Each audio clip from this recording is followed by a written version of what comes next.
Good morning student. Today we will start current electricity. तो आज हम करंट इलेक्ट्रिसिटी के बारे में पढ़ेंगे। अब ये करंट इलेक्ट्रिसिटी क्या है, तो उससे पहले हमें ये जानना ज़रूरी है कि ये जो करंट है ये क्या है। तो करंट के बारे में आप लोग क्या जानते हैं, पहले तो आप ये बताइए कि करंट के बारे में आप क्या जानते हैं। क्या कह रहे हो? अच्छा, बिजली की स्विच पर हाथ लगाने पर आपको झटका लगा। अच्छा, तो आपने करंट देखा है क्या? किसने? आपने? हाँ बोलो, कहाँ देखा? अरे नहीं, वो तो झटका लगा है। करंट आप लोगों ने देखा है क्या? अच्छा, देख नहीं सकते हैं, फील कर सकते हैं। ठीक। तो आज हम आपको करंट दिखाएंगे।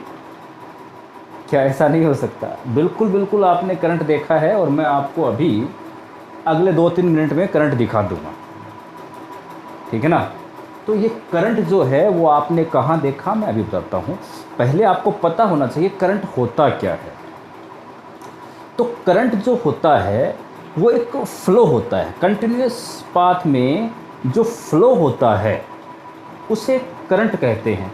अब वो फ्लो जो होता है कंटिन्यूस पाथ में, अगर फ्लो वाटर का हो रहा है तो वो वाटर फ्लो जो है वो वाटर करंट कहलाता है। जैसे आपने बहते हुए पानी को देखा होगा, बारिश के दिनों में देखा होगा, नदी में बहता हुआ पानी देखा होगा। चलो ये नहीं देखा है तो आपने नाली तो देखी होगी। नालियों में जो पानी बहता है, ठीक है ना, जो फ्लो है वो देखा होगा आपने, तो उसे आप वाटर करंट बोल सकते हैं। अब मुझे आप बताइए कि आपने करंट देखा या नहीं देखा? देखा ना? चलो ठीक है। अभी मैं आपको एक एग्जांपल और देता हूँ। आपने जो ये अपने सोल्जर्स होते हैं उनको परेड करते हुए देखा होगा, left right left right left right left right ये करते हैं, ठीक है ना। तो एक के बाद एक इनके, एक आगे वाला जो पैर रखता है उसके पीछे वाला वैसे के वैसे ही पैर रखता है। तो left right left right left right ये करते हैं, ठीक है ना, ये परेड करते हैं। तो इसमें एक कंटिन्यूस पाथ बन जाता है, ठीक है ना। कंटिन्यूस जो पाथ बनता है तो यहाँ पर भी एक फ्लो होता है, तो यहाँ पर भी एक करंट उत्पन्न होती है। तो इस करंट को आप क्या बोल सकते हैं? हम बोल सकते हैं कि ये सोल्जर की करंट हो सकती है, ठीक है ना। तो हम इसको क्या बोल सकते हैं? Soldier current. जैसे उसको बोल सकते हैं वाटर करंट, तो इसको बोल सकते हैं सोल्जर करंट। चलो जी, आपने अब 2 प्रकार की करंट देख ली, ठीक है ना। हाँ, मैं अगर आपसे ये पूछता कि क्या आपने इलेक्ट्रिक करंट देखी है क्या, तो आप ये कह सकते थे कि सर हमने इलेक्ट्रिक करंट नहीं देखी है। लेकिन आप अब तक क्या मानते थे? आप अब तक करंट सिर्फ उसी को कहते थे जो आपको करंट लगता है, मतलब इलेक्ट्रिक करंट को ही आप करंट बोलते थे, बाकी करंट को आप करंट ही नहीं बोलते थे। जबकि ऐसा नहीं है। इलेक्ट्रिक करंट भी एक करंट है, वाटर करंट भी करंट है, और आपका जो फौजी जो सोल्जर्स जो मार्च पास्ट करते हैं, लेफ़्ट राइट करते हैं, वो भी एक प्रकार का करंट है।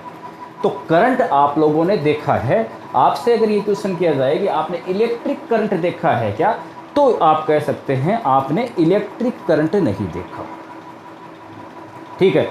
अब इलेक्ट्रिक करंट हम यहाँ पर क्या पढ़ेंगे? Electric current. तो ये इलेक्ट्रिक करंट क्या होता है? करंट इलेक्ट्रिसिटी में हम क्या पढ़ेंगे? इलेक्ट्रिक करंट, ठीक है ना। हिंदी में इसे क्या बोलोगे? विद्युत धारा, ठीक है ना। विद्युत धारा, करंट को हिंदी में धारा बोलते हैं, ठीक है। तो इलेक्ट्रिक करंट, अब इलेक्ट्रिक करंट जो होता है वो क्या होता है? जैसे अभी मैंने बताया कि सोल्जर का जो फ्लो होता है वो सोल्जर करंट कहलाता है, वाटर का जो फ्लो है वो वाटर करंट कहलाता है। उसी प्रकार से इलेक्ट्रिक चार्ज जो होता है वो अगर फ्लो करता है, इलेक्ट्रिक चार्ज जो है अगर वो फ्लो करता है तो आपका इलेक्ट्रिक करंट बनता है, ठीक है।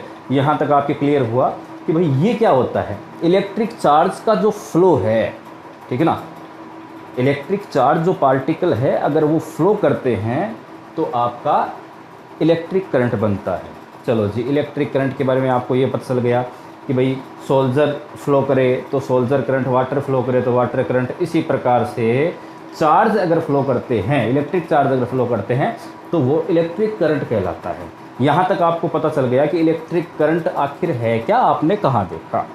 अब इलेक्ट्रिक करंट जैसे ही हम नाम लेते हैं तो उसमें एक जो फिनोमिना या एक जो आपका प्रॉपर्टी जो आता है वो आता है इलेक्ट्रिक चार्ज। कि इलेक्ट्रिक चार्ज का जो फ्लो है उसी को आप इलेक्ट्रिक करंट कहेंगे। तो यहाँ पर हमें आप ही बताइए कि हम अगर इलेक्ट्रिक करंट को हम पढ़ना चाहते हैं, स्टडी करना चाहते हैं, उसके बारे में नॉलेज लेना चाहते हैं, अधिक जानकारी लेना चाहते हैं, तो मुझे एक बात बताइए कि क्या हम इलेक्ट्रिक चार्ज को जाने बिना इलेक्ट्रिक करंट को जान सकते हैं? नहीं जान पाएंगे। तो पहले हमें इलेक्ट्रिक चार्ज के बारे में जानना होगा। ठीक है, अब ये इलेक्ट्रिक चार्ज जो है इसका डेफिनेशन मैंने ये यहाँ पर लिख रखा है, ये मैं अभी आपको बता दूंगा क्या है कैसा है। देखिए, इलेक्ट्रिक चार्ज जो होता है वो क्या होता है? तो इलेक्ट्रिक चार्ज जो होता है वो मैटर की एक प्रॉपर्टी होती है, पदार्थ का एक गुण होता है। ठीक है ना? किस प्रकार की प्रॉपर्टी होती है? ये ऐसी प्रॉपर्टी होती है जिसके कारण ये अपने चारों तरफ एक फील्ड प्रोड्यूस्ड करती है, एक फील्ड प्रोड्यूस्ड करती है, क्रिएट करती है। ठीक है ना? अब वो जो फील्ड होता है वो इलेक्ट्रिक फील्ड हो सकता है, वो मैग्नेटिक फील्ड हो सकता है, या फिर वो इलेक्ट्रोमैग्नेटिक रेडिएशन या इलेक्ट्रोमैग्नेटिक वेव हो सकता है। तो अगर कोई भी पदार्थ जिसमें ऐसी कोई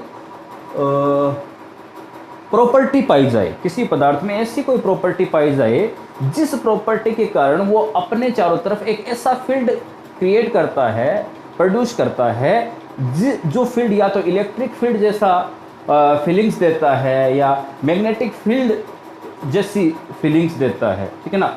वैसा हमें फील कराता है। तो इस प्रकार का जो प्रॉपर्टी है मैटर की वो आपकी इलेक्ट्रिक चार्ज कहलाती है। आपने इससे पहले मास के बारे में सुना होगा कि भाई कोई भी मैटर है तो उसके पास में मास होता है।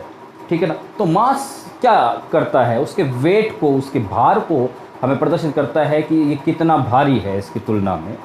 तो इसी प्रकार से जैसे मास एक जो है प्रॉपर्टी है मैटर की, उसी प्रकार से आपका चार्ज है ये भी एक प्रॉपर्टी है। अब मास जो प्रॉपर्टी है उसको आप पहचानते किस प्रकार से जानते हैं? उसको आपने देखा होगा कि जैसे ग्रेविटी जो होती है, ठीक है ना, ग्रेविटेशनल फोर्स वो मास के कारण होता है। ठीक है ना?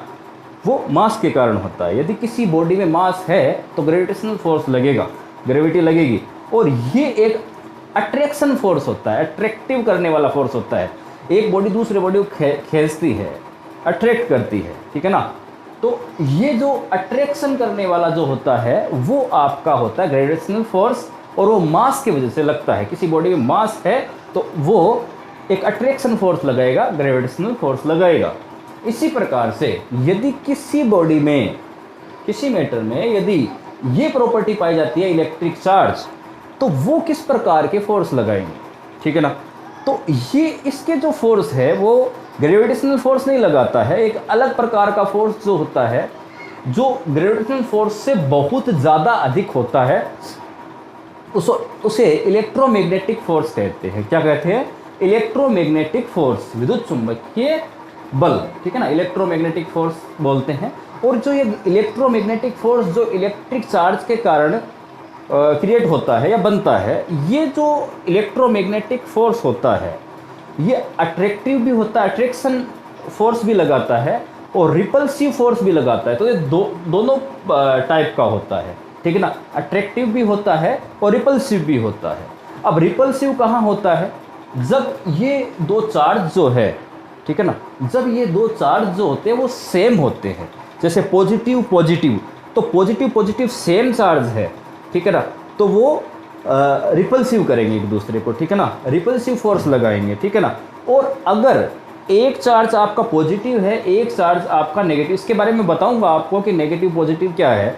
एक चार्ज पॉजिटिव है, एक चार्ज नेगेटिव है, तो ये दो चार्ज जो होंगे वो आपस में कौन सा फोर्स लगाएंगे? अट्रैक्टिव फोर्स लगाएंगे।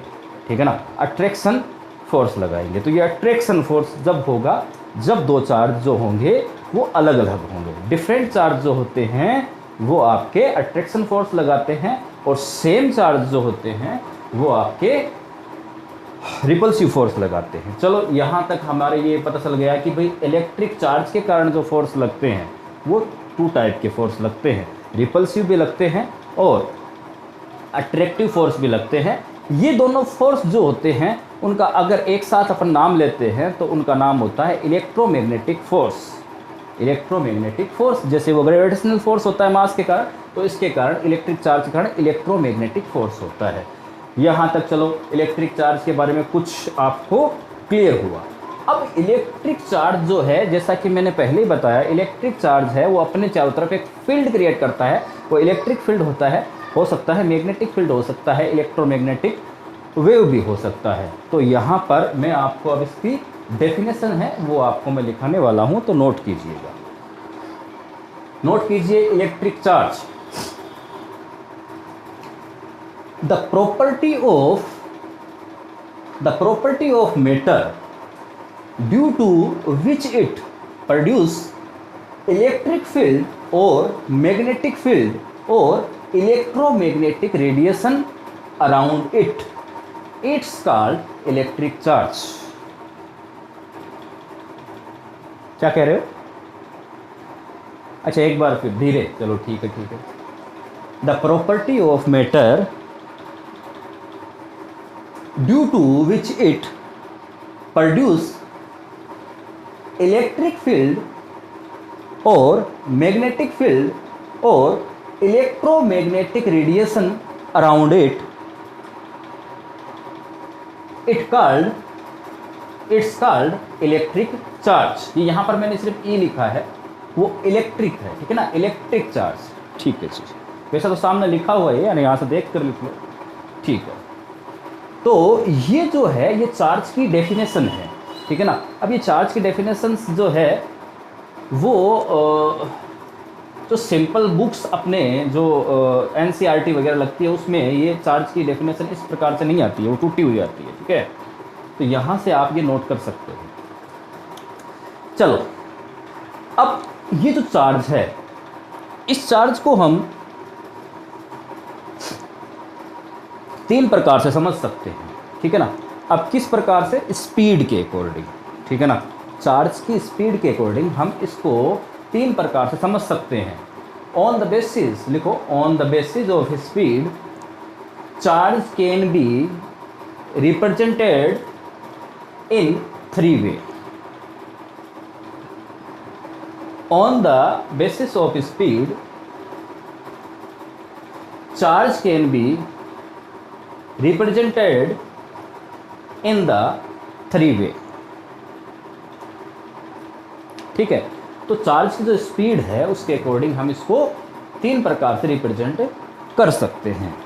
अब कैसे करते हैं? पहला, चार्ज एट रेस्ट, जब चार्ज जो है वो रुका हुआ है, जैसे मैं स्थिर हूँ, रुका हुआ हूँ, तो मैं अगर चार्ज, मेरे बॉडी में अगर चार्ज है तो मैं क्या करता हूँ, अपने चारों तरफ एक फील्ड क्रिएट करता हूँ, एक फील्ड प्रोड्यूस करता हूँ। उस फील्ड को आप क्या बोलोगे? Electric field. उस फील्ड को आप क्या बोलोगे? Electric field. Charge at rest, when the charge is stationary, when the charge is stationary N electric field is produced.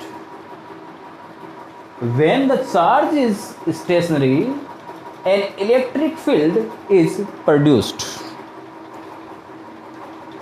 When the charge is stationary, an electric field is produced। जब charge स्थिर होता है तो electric field produced होता है। Okay, ठीक है जी। Second of लिखिए, when a charge moves with a uniform speed, when a charge moves with a uniform speed, an electric field and magnetic field are produced। यदि एक समान, यहाँ पर यूनिफॉर्म स्पीड है तो यूनिफॉर्म वेलोसिटी आप बोल सकते हैं इसको, ठीक है ना, यूनिफॉर्म वेलोसिटी, ठीक है। तो uniform velocity and electric field and magnetic field are produced. तो एक समान वेग से यदि चार्ज मूव्स करता है तो इलेक्ट्रिक फील्ड और मैग्नेटिक फील्ड दोनों बनते हैं। चारों तरफ इलेक्ट्रिक फील्ड और मैग्नेटिक फील्ड दोनों उत्पन्न होंगे। ठीक है, चलो जी, अब ये हम कर क्या रहे हैं, उसी डेफिनेशन को तोड़ तोड़ कर समझ रहे हैं। अब तीसरे प्रकार से इसको समझते हैं, थर्ड। व्हेन द चार्ज, लिखिए, when the charge accelerated, when the charge accelerated an electric field, a magnetic field and an electromagnetic radiation are produced. यदि चार्ज जो होता है वो एक्सीलरेटेड होता है, एक्सीलरेटेड का मतलब क्या होता है, स्पीड कभी बहुत ज़्यादा बढ़ रही है, कभी कम कर रही है, कभी बढ़ रही है, तो उससे क्या होगा, एक वेव भी उत्पन्न हो जाएगी। अब चूंकि अगर आपका चार्ज जो है वो एक्सीलरेट कर रहा है, इसका मतलब क्या है, वो मोशन कर रहा है, वो मोशन कर रहा है। तो यदि चार्ज है तो इलेक्ट्रिक फील्ड है, मोशन कर रहा है इसलिए मैग्नेटिक फील्ड भी है, इलेक्ट्रिक फील्ड और मैग्नेटिक फील्ड। और यदि वो चार्ज मोशन के साथ एक्सीलरेटेड कर रहा है, इसका मतलब क्या है, इलेक्ट्रोमैग्नेटिक वेव भी है, इलेक्ट्रोमैग्नेटिक वेव भी है। तो अब आप समझ गए होंगे, स्पीड जो है उसको चेंज कर रहा है, ठीक है, वेलोसिटी है उसको कम ज़्यादा कर रहा है। तो यहाँ तक आपने क्या समझा, आपने जो आपकी इलेक्ट्रिक चार्ज की डेफिनेशन है वही डेफिनेशन ही है यहाँ पर, वो कुछ ज़्यादा कुछ नहीं पढ़े हैं आप, सिर्फ डेफिनेशन ही समझ रही हैं, इतनी बड़ी डेफिनेशन है। ठीक है, अब आगे लिखिए, electric field, magnetic field and electromagnetic radiation all three are perpendicular to each other. Electric field, magnetic field and electromagnetic radiation all three are perpendicular to each other। क्या, एक बार फिर चलो सुनो, electric field, magnetic field and electromagnetic radiation all three are perpendicular to each other. तो ये जो आपके produce होते हैं इलेक्ट्रिक फील्ड, मैग्नेटिक फील्ड और इलेक्ट्रोमैग्नेटिक वेव या रेडिएशन, ये तीनों एक दूसरे के 90 डिग्री के एंगल पर होते हैं। अब ये कैसे होता है देखो, अब आप मान लीजिए ये मेरा जो हैंड इस डायरेक्शन में जो जा रहा है, इससे आप मानिए कि ये इलेक्ट्रिक फील्ड है, ये क्या है, इलेक्ट्रिक फील्ड है, और इसको आप मानिए कि ये मैग्नेटिक फील्ड है, ये मैग्नेटिक फील्ड है। और मैं अगर आगे की तरफ गति करूंगा, ठीक है, तो उससे आप बोलोगे इलेक्ट्रोमैग्नेटिक वेव या इलेक्ट्रोमैग्नेटिक रेडिएशन की डायरेक्शन। ठीक है, तो अब देखिए ये कैसे है,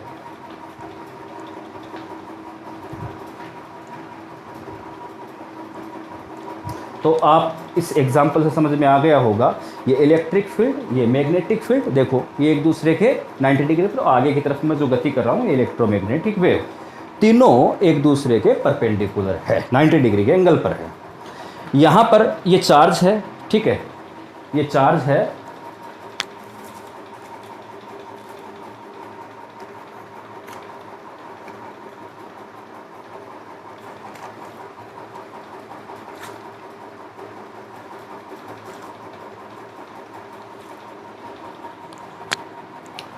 तो ये जो चार्ज है ये एक्सीलरेटेड हो रहा है, इसका एक्सीलरेशन मानो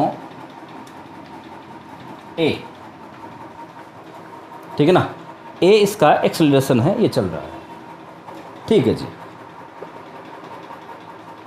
कुछ ना कुछ इसकी वेलोसिटी होगी और एक्सीलरेशन इसका a है। यदि ये चार्ज है तो इसके चारों तरफ एक फील्ड प्रोड्यूस्ड होगा, ये फील्ड, इसे आप क्या कहोगे, इलेक्ट्रिक फील्ड, और इसकी जो डायरेक्शन होगी वो इसके रेडियल होगी, ये रेडियल डायरेक्शन, ठीक है, ये ठीक है ना, ये इलेक्ट्रिक फील्ड की डायरेक्शन है।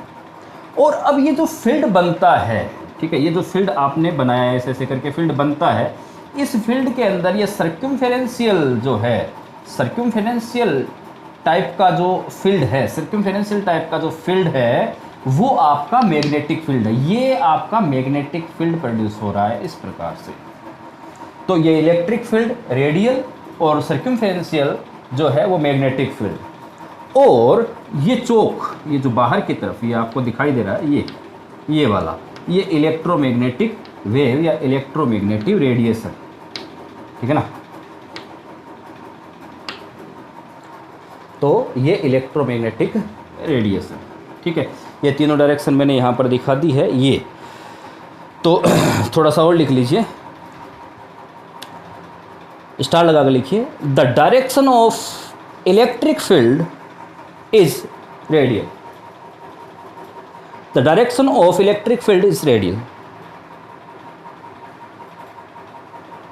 वहां समझ में आ रहा है आपको, दिखाई दे रहा है? अरे इसमें क्या समझना है भाई, ये रेडियल दिखाई नहीं दे रहा है क्या ये? हाँ ठीक है।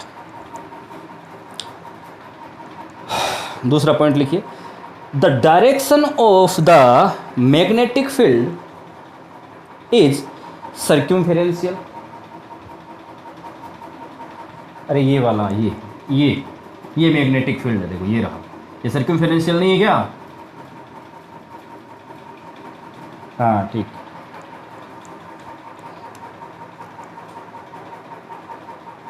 एक पॉइंट और लिखिए, स्टार लगा दो, the direction of electromagnetic radiation is on the outside of this board.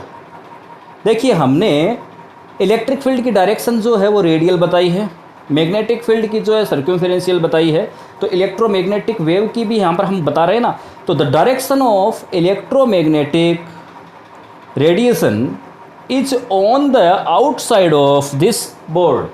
ये इनसाइड ऑफ दिस बोर्ड भी हो सकता है, इधर उधर दोनों 90 डिग्री पर, ठीक है ना। ऐसा नहीं कि आउट, रटना नहीं है, आपको समझना है, 90 डिग्री के एंगल पर बनाना है आपको। अब मुझे एक बात बताइए, ये हम अभी तक जो भी कर रहे थे ये सिर्फ और सिर्फ इलेक्ट्रिक करंट पढ़ने के लिए एक प्रॉपर्टी हमारे आ गई थी बीच में, इलेक्ट्रिक चार्ज।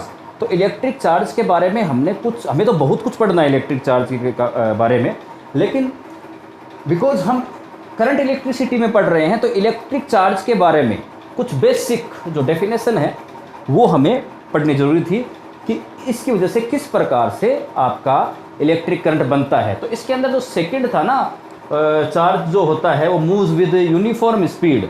तो यहाँ से जो मैग्नेटिक फील्ड जो होता है वो मैग्नेटिक फील्ड बनता है, वही आपकी इलेक्ट्रिक करंट है, ठीक है ना। वो जो मैग्नेटिक फील्ड जो बन रहा है यहीं से ही आपकी इलेक्ट्रिक करंट बनती है।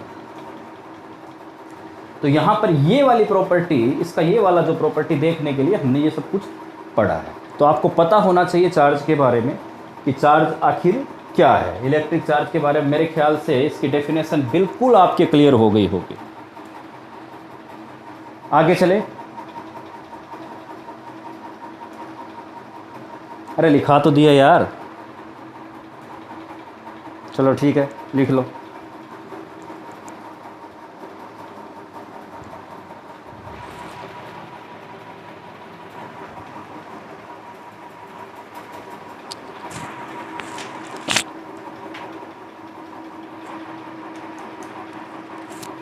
मिटा दूं?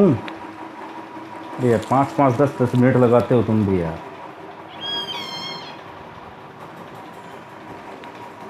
इस साइड से मिटा रहा हूं मैं।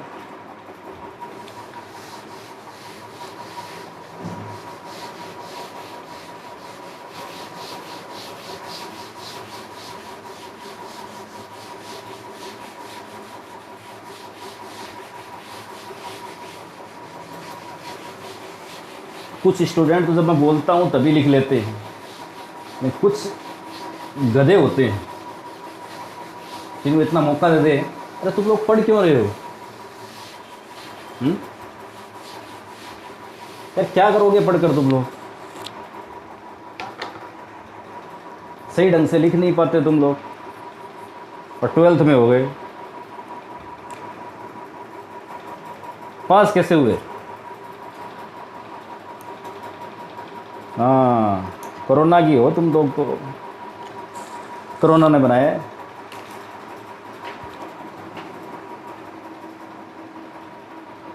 मिटा दूं? चलो ठीक।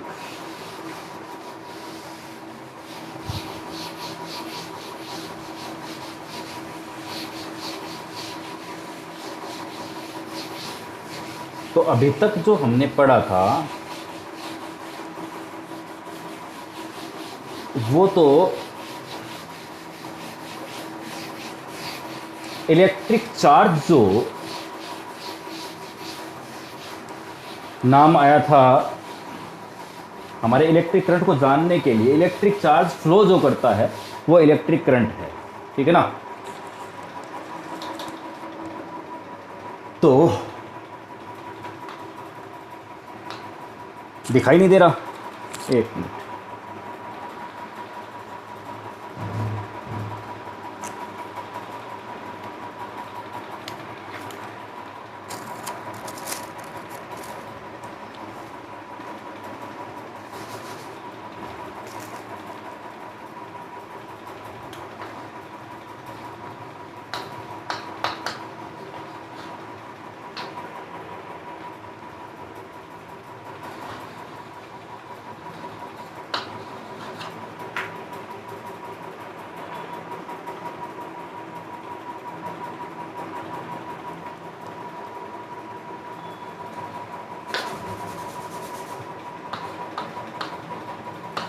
Moving charge particles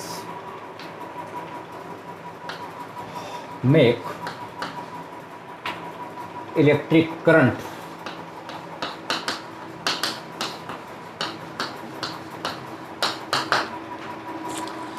Moving charge particle make electric current.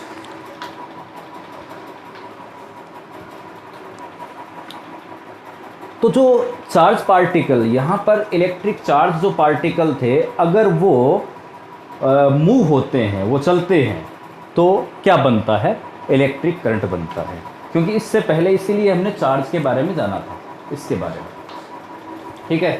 तो अब हम इस चार्ज को इसमें मोशन करवा रहे हैं और ये चलेगा तो इलेक्ट्रिक करंट बनेगा।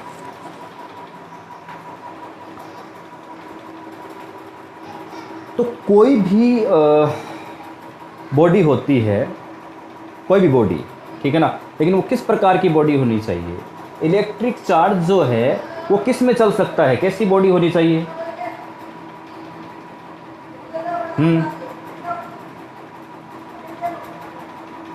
बताइए। Insulator, conductor. अरे चार्ज किस में चल सकते हैं? कंडक्टर में। तो देखो इसकी डेफिनेशन देखते हैं हम। इन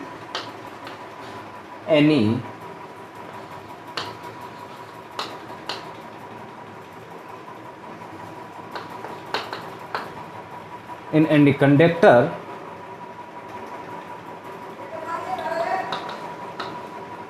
the number of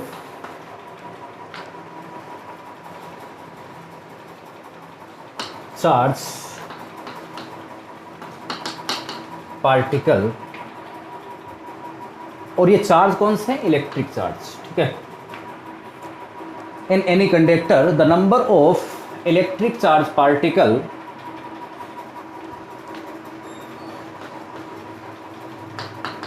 passing through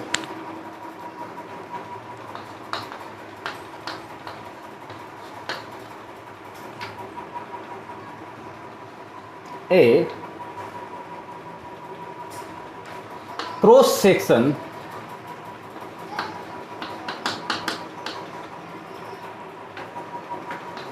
in 1 second, ठीक है।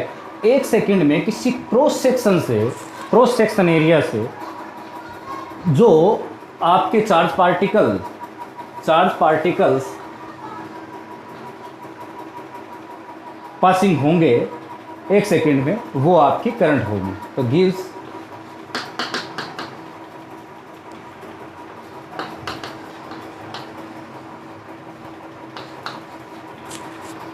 strength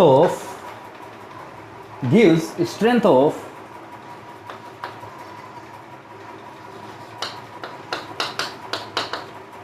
electric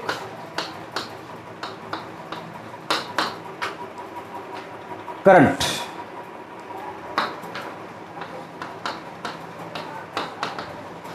denoted by I।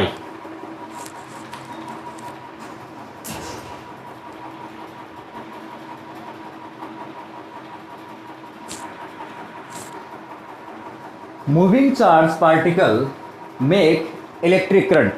Moving charge particle है वो, चार्ज पार्टिकल अगर चलते हैं तो इलेक्ट्रिक करंट बनता है, ठीक है। अब किसी भी कंडक्टर बनेगा, ध्यान रखिएगा, इंसुलेटर के अंदर नहीं होता है ऐसा। इन एनी कंडक्टर, कोई भी जो कंडक्टर होता है, the number of electric charge particles passing through a cross section in 1 second gives strength of electric current denoted by I। लिखो।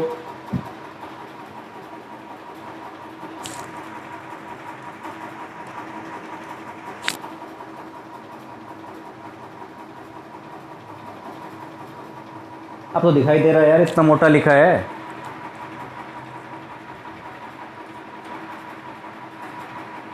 क्या गांव से? तो क्या गांव के? अरे गांव के तो भाई राष्ट्रपति बन गए।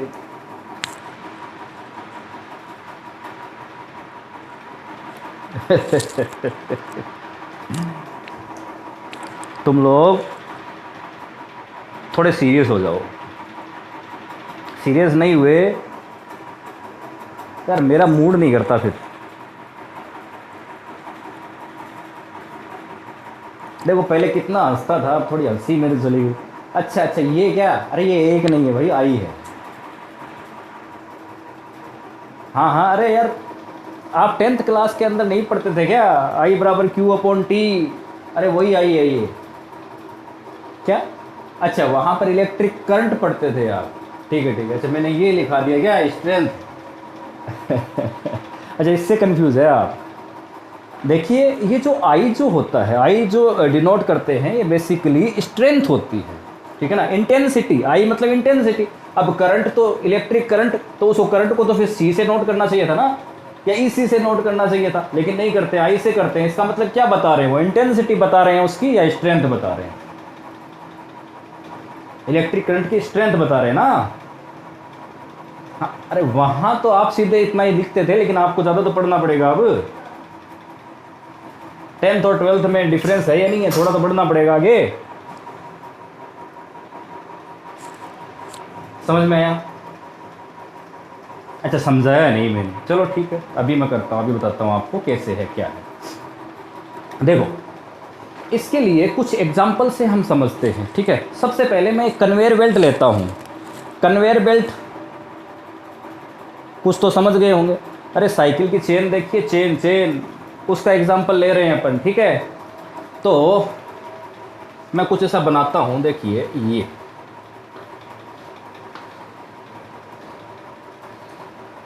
ठीक है। ये मान लीजिए कोई मोटर लगी हुई है, ठीक है, और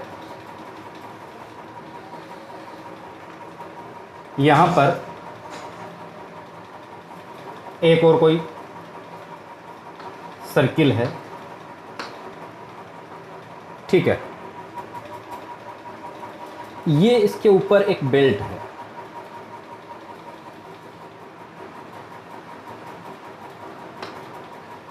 ठीक है। तो ये मान लो कि कंटिन्यूअस पाथ है ये।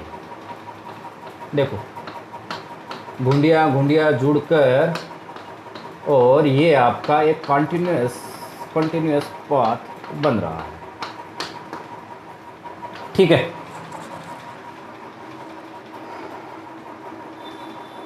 अब आप मान लीजिए साइकिल के चेन समझिए आप इसको पहले। अगर यहाँ से आप पेडल मारते हैं तो ये अपने आप घूमता है या नहीं घूमता है? अरे दूसरा टायर घूमता है या नहीं घूमता है? हाँ ठीक है, ये समझ गए आप, ठीक। अब देखो होता क्या है इसमें। ये देखो आप जब भी इलेक्ट्रिसिटी आपने कहीं भी देखी होगी, कहाँ भी, तो करंट के दो तार आपने देखे होंगे, ठीक है ना। दो तारे, ठीक है ना। तारा, वो तारा नहीं है ये मैं वायर की बात कर रहा हूँ। दो वायर आपने देखे होंगे, एक उस पर लिखा होता है कि एक पॉजिटिव है, एक नेगेटिव है। वो है क्या? देखो बेसिकली यहाँ से देखिए, ये कोई मोटर है, ठीक है ना, और ये मान लो प्रोवाइड कर रही है एनर्जी। ये मान लो इलेक्ट्रिक एनर्जी दे रही हैं, और यहाँ पर ये जो चार्ज कैरियर यहाँ पर जो है वो क्या है, अरे इलेक्ट्रिसिटी में चार्ज कैरियर क्या होते हैं, इलेक्ट्रॉन्स होते हैं ना। अरे एनर्जी को, इलेक्ट्रिक करंट में एनर्जी को कौन लेकर जाता है, इलेक्ट्रॉन ही लेकर जाते हैं, ठीक है। तो जो ये इलेक्ट्रॉन्स हैं वो यहाँ से इलेक्ट्रिक एनर्जी लेकर गए, ये मोटर है, इसने इलेक्ट्रिक एनर्जी बनाई और यहाँ से चले, ये देखो ऐसे चल रहे, और यहाँ पर मान लो कि हमें एनर्जी चाहिए तो ये यहाँ पर गिर गए, ठीक है ना। ये मान लो कुछ एनर्जी लेके गए और यहाँ पर हमने यूज़ कर ली, ठीक है ना। अब ये मान लीजिए कुछ भी चीज़ है जो यहाँ पर हमने गिरा दी, ठीक है। अब मुझे बताइए कन्वेयर बेल्ट तो ऐसे चलता जाता है, यहाँ पर आकर ये खाली कर गया ना। कोई भी सामान आप एक बार मान लीजिए, कोई भी इसके ऊपर कोई भी आपकी वस्तु रखी हुई है, ठीक है, और वो चल रही है, और यहाँ पर आकर मान लो ये कोयला लेकर जा रहा है, एक बार मान लीजिए, ठीक है, ये बेल्ट को कोयला लेकर जा रहा है, यहाँ पर खाली हो गया। और फिर मुझे एक बात बताइए, अगर मैं इस बेल्ट को यहाँ से तोड़ दूँ तो क्या ये, एक बार मान लीजिए कि ऊपर कोयला चल रहा है इसके, एक बार मान लीजिए, इलेक्ट्रॉन को छोड़िए एक बार, तो ये क्या कोयला यहाँ तक पहुँचेगा? नहीं। आपको पता, चेन जब पूरी जुड़ी हुई रहेगी, कंटिन्यूअस पाथ रहेगा, कंटिन्यूअस पाथ होने पर ही ये चलेगा। अब आपने तो यहाँ से तोड़ा था, यहाँ से तो नहीं तोड़ा, तो यहाँ से आना चाहिए ना, लेकिन नहीं आएगा। तो ये दोनों वो जो वायर होते हैं, इसमें क्या होता है कि एक जो होता है वो हाई पोटेंशियल पर होता है और एक जो होता है वो लोअर पोटेंशियल पर होता है, ठीक है ना। तो अब हाई पोटेंशियल को लो पोटेंशियल से जब जोड़ते हैं, अब देखो यहाँ पर एक मैं स्विच लगा देता हूँ, मान लो, ठीक है, ये स्विच मानो आप, ठीक है, ये स्विच है, ठीक है। अब हम बात करते हैं कि इसमें इलेक्ट्रॉन्स जो है वो चल रहे हैं, ठीक है, चार्ज कैरियर जो हैं वो क्या कर रहे हैं, फ्लो कर रहे हैं, और चार्ज कैरियर फ्लो करते हैं तो क्या बनता है, चार्ज कैरियर फ्लो करता है तो क्या बनता है, electric current. Moving charge particle में एक electric current, moving charge particle चलेंगे तो क्या बनेगा, इलेक्ट्रिक करंट बनेगा ना।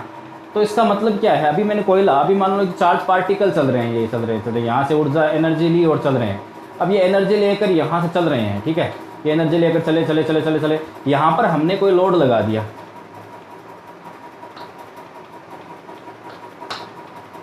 ठीक है, हमने ये लोड लगा दिया। अब ये जो एनर्जी है, अभी तो मैंने कोयला वाला एग्जांपल दिया, ये जो एनर्जी है, मान लो इलेक्ट्रिक एनर्जी, ये इस लोड जो भी लगाया हमने, बल्ब लगाया, पंखा लगाया, एसी लगाया, जो भी लगाया, तो क्या इस एनर्जी की वजह से ये पंखा चलेगा, क्या ये बल्ब जलेगा? बिल्कुल जलेगा, क्योंकि आपने बीच के अंदर इसको लगा दिया है। क्योंकि चार्ज अगर फ्लो करता है तो फ्लो करने से इलेक्ट्रिक करंट बनती है, ठीक है ना। चार्ज फ्लो हो रहा है, इसमें एनर्जी से चार्ज फ्लो हो रहा है, ये एनर्जी लेकर जा रहा है चार्ज, ठीक है, तो ये एनर्जी यहाँ पर काम आ गई, ठीक है। तो इस प्रकार से आपका होता है। और ये दो वायर होते हैं, एक जो होता है उसमें क्या होता है कि पोटेंशियल कम होता है और एक में ज़्यादा होता है। आप यहाँ पर तो आप ये समझिए कंटिन्यूअस पाथ की ज़रूरत होती है, और एक जो है वो एनर्जी बनाने वाला चाहिए। आपको यदि इलेक्ट्रिक करंट बनानी है तो उसके लिए दो चीज़ों की ज़रूरत है, दो जो रिक्वायरमेंट्स है वो क्या है, एक तो कंटिन्यूअस पाथ होना ज़रूरी है, ठीक है, पहली, और दूसरा क्या, दूसरा ये है कि एक कोई मोटर होनी चाहिए, जनरेटर होना चाहिए जो जनरेट करे, कोई ऊर्जा बनाए और उस ऊर्जा को फिर ये कंटिन्यूअस पाथ जो है वो लेकर जाए। अब कन्वेयर बेल्ट से, अब दो तारों को आप समझ गए हैं कि वहाँ से सप्लाई से दो तार आते हैं, ठीक है ना। एक तार का जो है वो वोल्टेज बहुत ज़्यादा होता है और एक तार का जो है वो बहुत कम। दो तार क्यों भेजते हैं, एक तार में वो ऊर्जा को भेजते हैं, बहुत सारी जो इलेक्ट्रिकल एनर्जी है वो पहले वाले तार में भेजते हैं, जिसे आप पॉजिटिव बोलते हैं, और नेगेटिव जो होता है वो क्या करता है कि वो जो एनर्जी खर्च हो जाती है तो उसको बन जाता है उससे, तो वो वापस क्या है कि उससे जुड़ा होता है, कंटिन्यूअस पाथ होता है। कंटिन्यूअस पाथ जैसे यहाँ से ये अगर ऊर्जा खत्म हो गई तो फिर भी ये चलता रहेगा। ये सेकंड वायर अगर जुड़ा हुआ नहीं हो, कहीं से भी आप कनेक्शन हट जाता है तो आपका बल्ब जलता नहीं है या पंखा चलता नहीं है। तो ये जो सेकंड वायर है वो क्या करता है,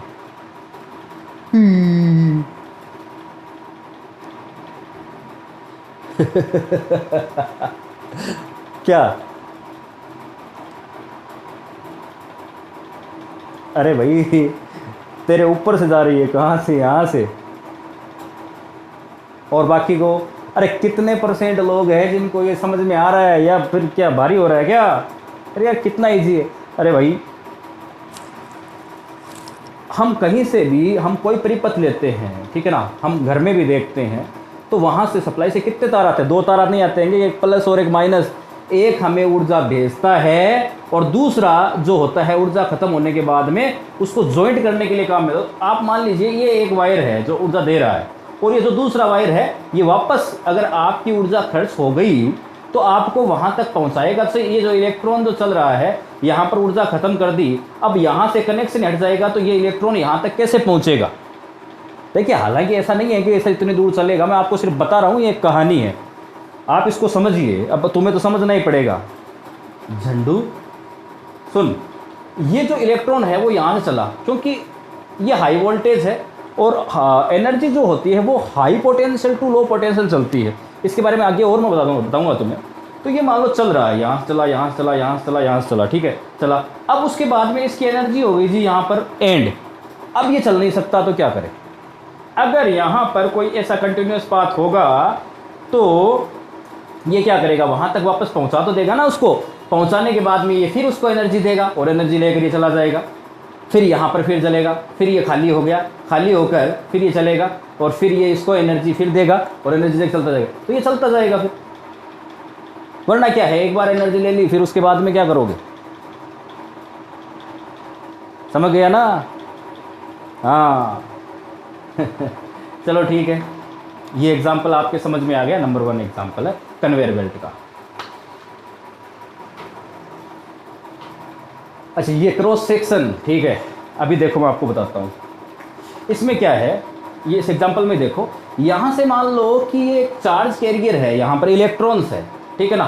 तो ये इलेक्ट्रॉन्स जो है वो फ्लो कर रहे हैं, इलेक्ट्रॉन्स जो है फ्लो कर रहे हैं। तो यहाँ पर मैं कोई क्रॉस सेक्शन मान लेता हूँ, ये एक क्रॉस सेक्शन मानता हूँ और यहाँ पर घड़ी लेकर खड़ा रहता हूँ कि 1 सेकंड में, ठीक है ना, 1 सेकंड में इसमें से कितने इलेक्ट्रॉन जो है इस क्रॉस सेक्शन को पार कर रहे हैं, ठीक है ना। ये जो डेफिनेशन है ये क्या लिखवाई है, ये जो स्ट्रेंथ ऑफ इलेक्ट्रिक करंट जो है वो क्या है, वो ये कह रही है कि ये जो चार्ज कैरियर है या इलेक्ट्रॉन्स है, ये 1 सेकंड में किसी भी एक क्रॉस सेक्शन को 1 सेकंड में जब पार करती है तो कितने इलेक्ट्रॉन्स उसको पार कर रहे हैं 1 सेकंड में। इस क्रॉस सेक्शन एरिया को कितने चार्ज कैरियर है जो इसको पार कर रहे हैं 1 सेकंड में, और जितने पार कर रहे हैं, मान लो कि यहाँ पर 1 सेकंड के अंदर 5 इलेक्ट्रॉन पार कर रहे हैं, ठीक है, तो उसको आप क्या बोलोगे कि भाई इलेक्ट्रिक करंट है 5 इलेक्ट्रॉन, मतलब 5 एम्पियर इलेक्ट्रिक करंट हो गई। 1 सेकंड के अंदर अगर 10 इलेक्ट्रॉन इस क्रॉस सेक्शन को पार कर रहे हैं, ठीक है, 10 इलेक्ट्रॉन क्रॉस सेक्शन को पार कर रहे हैं, इसका मतलब क्या हुआ? इसका मतलब ये हो गया कि भाई 10 एम्पियर इसकी करंट होगी। 1 सेकंड के अंदर कितने इलेक्ट्रॉन्स या कितने चार्ज कैरियर किसी क्रॉस सेक्शन को पार कर रहे हैं, क्रॉस सेक्शन एरिया को पार कर रहे हैं, वो आपका इलेक्ट्रिक करंट होता है, ठीक है ना। यहां से अब तो ये समझ में आ गया ना। In any conductor, the number of electric charge particle passing through a cross section in 1 second gives strength of electric current denoted by I. ठीक है, 1 सेकेंड में जो पास होते हैं, ठीक है ना, चार्ज पार्टिकल्स, 1 सेकेंड में जो पास हो रहे हैं चार्ज पार्टिकल, वो आपका इलेक्ट्रिक करंट बन गया, ठीक है ना। तो यहां पर आप इसको बोल सकते हैं आई। क्लियर है ये? ठीक है जी। अब मैं आपको सेकंड और बता देता हूं। सेकंड एग्जांपल अपन लेते हैं वाटर फ्लो का, ठीक है ना। वाटर स्टोरेज ले रहे हैं। वाटर स्टोरेज में अरे ज़्यादा पढ़ाऊंगा आज, अभी तो कुछ नहीं किया हमने। वाटर स्टोरेज के बारे में जानिए।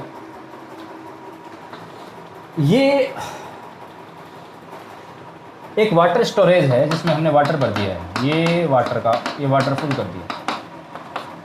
तो इतनी हाइट तक हमने वाटर इसको भरा, तो फुल कर दिया, ठीक है, इसको हमने फुल कर दिया। तो ये जो है ये, ठीक है, ये क्या है आपकी, ये हाइट है।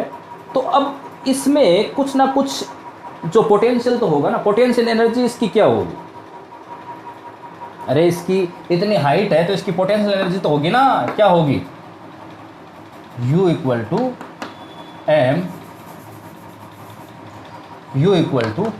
M G H. H height है, जी ग्रेविटेशनल एक्सेलरेशन है, और एम इसका मास है, जो भी है, ठीक है। अब इसके पास में एनर्जी है। अब इस एनर्जी से यहाँ पर, मेरी बात सुनिए, यहाँ पर हाइट इतनी है, यहाँ पर, अब मुझे बताइए इस जगह एम जी एच ज़्यादा होगी या इस जगह ज़्यादा होगी? भाई यहाँ पर तो ये इतनी हाइट एच है, तो यहाँ पर तो मान लो U1 बराबर एम जी एच हो गई, लेकिन इस जगह क्या होगी? ठीक है ना, ये एच नॉट हो गई ना, ठीक है, multiply by H equal to 0। तो यहाँ पर जाकर U2 बराबर जो पोटेंशियल एनर्जी हुई है वो कितनी हुई है? 0। यहाँ पर mgh और यहाँ पर 0, ठीक है। तो ये तो हो गया हाई पोटेंशियल, ठीक है ना, और यहाँ पर क्या हो गया? Low potential.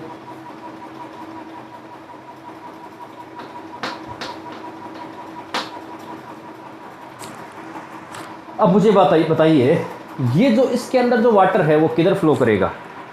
अब हमें एक पाथ बनाना ज़रूरी है कि हाई और लो को आप जॉइंट कर दो, ठीक है। तो मैं हाई और लो को जॉइंट कर रहा हूँ, ठीक है। तो यहाँ से मैंने नल लगा दिया, ठीक है, नल लगा दिया, उसको खोल दिया। अब इस जगह क्या था? Low potential. तो यहाँ से ये पानी जो है वो आने लगेगा। अब हाई से लो जो है वो पानी आ रहा है, बस यही सेम सिस्टम जो था वो high potential to low potential था। ये जो था वो लो पोटेंशियल पर था, ये हाई पोटेंशियल पर था, क्योंकि यहाँ से एनर्जी दे रहा है एक तार में और एक तार में ये ले रहा है, ठीक है जी। ये दो एग्जाम्पल है। और यहाँ से देखो ये कौन सी करंट चली है? Water current. ये कौन सी करंट चल रही है? वाटर करंट, ठीक है ना, ये वाटर करंट। और वहाँ पर मैंने ये इलेक्ट्रिक करंट का आपको बताया। ये जो इलेक्ट्रॉन्स है इसमें क्या होते हैं? इलेक्ट्रिक चार्ज फ्लो कर रहा है और इसमें वाटर फ्लो कर रहा है, ठीक है। हाई पोटेंशियल, लो पोटेंशियल, ठीक है। अगर पोटेंशियल ज़्यादा होगा तो वहाँ से लो पोटेंशियल की तरफ एनर्जी फ्लो करेगी। ये यहाँ से आप समझ गए हो, हाई पोटेंशियल से लो पोटेंशियल की तरफ एनर्जी फ्लो करती है। इसी प्रकार से इसमें भी high potential to low potential energy flow करती है। मान लो ये हाई पोटेंशियल पर है और ये लो पोटेंशियल पर, ठीक है, नोट करो।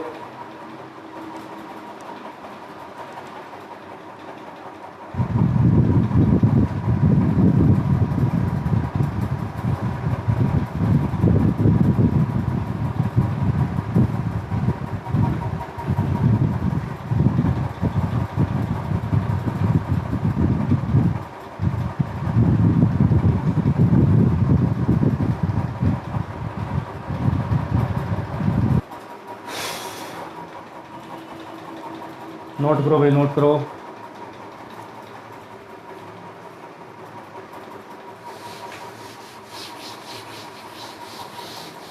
अब थर्ड एग्जांपल और मैं आपको बताता हूँ।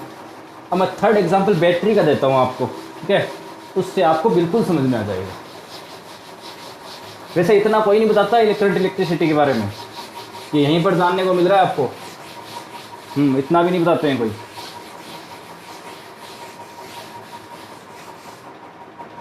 ठीक है, ये बना लो, मैं यहाँ से बताता हूँ आपको। तीसरा जो एग्जांपल है, चल बना ले यार।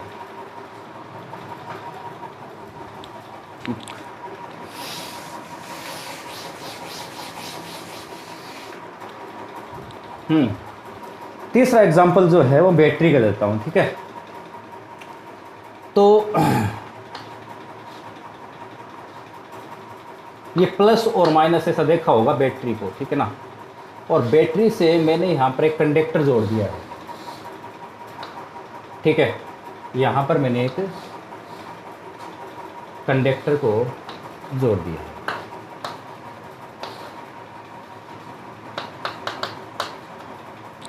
ठीक है। एक कंडक्टर जोड़ दिया। अब ये जो है वो है हाई पोटेंशियल, ठीक है ना, और ये है लो पोटेंशियल। देखो दोनों को जोड़ दिया है, हाई पोटेंशियल लो। बैटरी में देखो एक हाई पोटेंशियल एक लो पोटेंशियल है, दोनों को जोड़ा हुआ है ना। इसका मतलब क्या होगा कि इसके अंदर चार्ज फ्लो कर लेंगे, इसके अंदर चार्ज फ्लो हो जाएगा, इसके अंदर चार्ज फ्लो हो जाएगा। अब ये आपका कंडक्टर है, ठीक है ना, ये आपका कंडक्टर है। अब मुझे एक बात बताइए, इस जगह क्या होगा? हाई पोटेंशियल, ठीक है ना। कितना होगा? ठीक है, V। और यहां पर लो पोटेंशियल, ठीक है ना, मान लो 0। वैसे कम भी हो सकता है, लेकिन अब हम मानते हैं कि इन दोनों के बीच का जो पोटेंशियल डिफरेंस है वो मान लो V है, ठीक है ना। तो उस हिसाब से अपने V और 0 कर दिया है, ठीक है। ठीक है जी। अब देखो क्या होता है, ये यहाँ से हाई पोटेंशियल है, यहाँ पर हाई पोटेंशियल है, यहाँ पर लो पोटेंशियल है। तो हाई पोटेंशियल से लो पोटेंशियल की तरफ क्या होगा? चार्ज फ्लो करेगा या नहीं करेगा? अरे भाई इलेक्ट्रिक करंट की डायरेक्शन यही होगी ना, हाई टू लो। अभी बताया मैंने, ठीक है। अब ये लो पोटेंशियल है, तो इस साइड में क्या है? इलेक्ट्रॉन। तो इलेक्ट्रॉन किस साइड में चलेंगे? इस साइड में। इलेक्ट्रॉन इधर दौड़ेंगे ना भाई, इलेक्ट्रॉन तो लो से हाई की तरफ दौड़ेंगे ना। देखो ये नेगेटिव जुड़ा हो ना, तो इलेक्ट्रॉन इधर है और इधर क्या है? पॉजिट्रॉन। बेसिकली दौड़ते तो इलेक्ट्रॉन ही है, ठीक है ना। लेकिन अगर इलेक्ट्रॉन दौड़ते हैं तो यहाँ पर हम पॉजिट्रॉन को भी दौड़ता हुआ दिखाएंगे। इलेक्ट्रॉन, एक इलेक्ट्रॉन अगर निकलता है तो वहाँ पर एक पॉजिट्रॉन बन जाता है, ठीक है ना। तो यहाँ पर दौड़ेंगे तो इलेक्ट्रॉन ही, ठीक है ना। लेकिन मैं आपको ये जो समझाऊंगा वो कैसे समझाऊंगा कि पॉजिट्रॉन दौड़ रहे हैं, आपको ऐसा ही मानना है, ठीक है ना। आपको ऐसा ही मानना है। और ये जो स्टोरी मैं आपको बता रहा हूँ ये यूनिवर्सल है, पूरे वर्ल्ड में कहीं भी जाकर चेंज नहीं होने वाली है। ये ऐसे ही इसको बताया जाएगा कि यहाँ से पॉजिट्रॉन दौड़ रहा है, ठीक है ना। अब मुझे ये बात बताइए कि जो ये आपकी बैटरी है वो क्या प्रोवाइड करती है? बताइए मुझे। इलेक्ट्रिक चार्ज नहीं, इलेक्ट्रिक एनर्जी प्रोवाइड करती है। बैटरी क्या प्रोवाइड करती है? Electric energy. और इलेक्ट्रिक एनर्जी अगर प्रोवाइड होगा तो इलेक्ट्रिक फील्ड भी बनेगा, ठीक है ना। अब देखिए ये यहां तक आपको समझ में आ गया, ठीक है ना। बैटरी क्या देती है? इलेक्ट्रिक चार्ज नहीं, इलेक्ट्रिक एनर्जी। इलेक्ट्रिक एनर्जी देती है, ठीक है। तो वहां से इलेक्ट्रिक फील्ड की डायरेक्शन इधर है, इलेक्ट्रिक करंट की डायरेक्शन इधर है और इलेक्ट्रॉन की डायरेक्शन उसके ऑपोजिट है, ध्यान रखिएगा। चलो यहां तक ये क्लियर है आपके, ठीक है। अब देखो क्या होता है, यहां से एनर्जी लेकर ये पॉजिट्रॉन यहाँ से एनर्जी लेकर चलता है, ठीक है ना।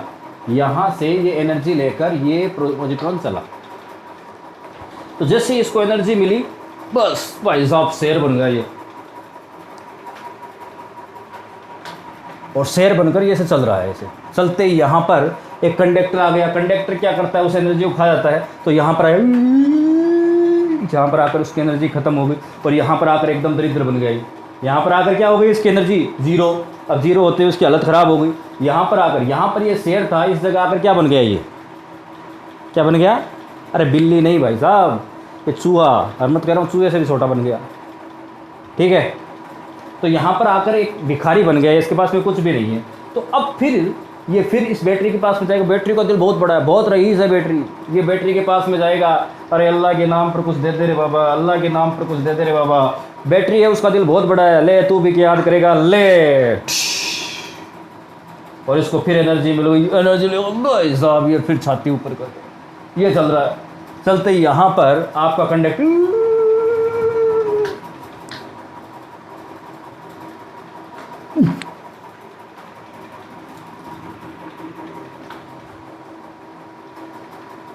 तो आपको ये प्रोसेस यहाँ से समझ में आ गई होगी कि इस प्रकार से ये जो चार्ज कैरियर है पॉजिट्रॉन, यहाँ से बैटरी से एनर्जी लेकर जाता है, ठीक है ना, यहाँ पर खाली जाती है, फिर खाली इसके पास में फिर जाता है बैटरी के पास में, फिर इसको एनर्जी मिलती है और ये फिर चला जाता है। इस प्रकार से आपकी जो ये करंट है, आपका जो ये चार्ज है वो फ्लो होता रहता है और इलेक्ट्रिक करंट बनती रहती है। इस प्रकार से ये कोई भी हमने कंडक्टर रखा, ये आपका बल्ब हो सकता है, ये आपका पंखा हो सकता है, कुछ भी ये चल रहा है, देखो आराम से, ठीक है। तो ये बैटरी का जो प्रोसेस है मेरे ख्याल से बिल्कुल समझ में आ गया होगा। अभी पढ़ाने को तो मैं बहुत कुछ चाह रहा हूँ, मेरे को लगता है थोड़े थक गए होंगे आप। चलो आज के लिए इतना काफ़ी है, ओके।